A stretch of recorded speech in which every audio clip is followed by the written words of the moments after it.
When it comes to calling a special session to deal with redistricting, Maryland's top two Democrats are in a fierce tug-of-war, and neither appears to be loosening their grip.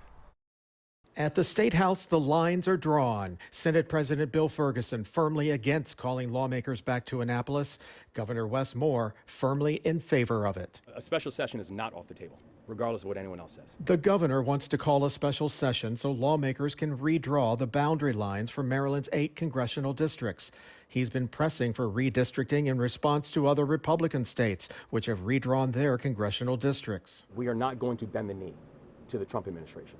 We're not going to allow the Trump administration to rig the rules so they can try to win an election, because they know they cannot win an election on policy. So they're just going to try to alter the setup of an election. But in a letter from Senate President Bill Ferguson, he made his position crystal clear, telling his fellow senators the Senate is choosing not to move forward with mid-cycle congressional redistricting.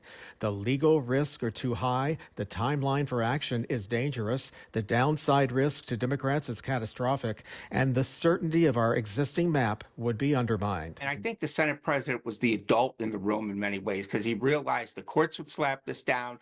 Also, the way it would have to be drawn was going to be very difficult to make it pass as far as through the court. When lawmakers redrew congressional maps 4 years ago, a judge called them an extreme gerrymander and ordered lawmakers back to the drawing board.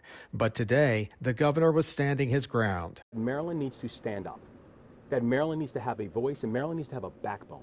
It almost smells at times like 2028 politics, to be able to say, look what I did. Look, I'm a good Democrat. I got rid of this evil Republican, etc. I think in time, he's going to take the advice of President Ferguson and decide, okay, I better not get involved with this thing, because you still have to have good relations, especially in an election year.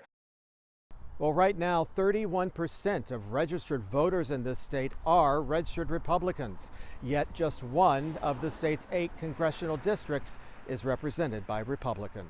Jeff Abel, Fox 45 News.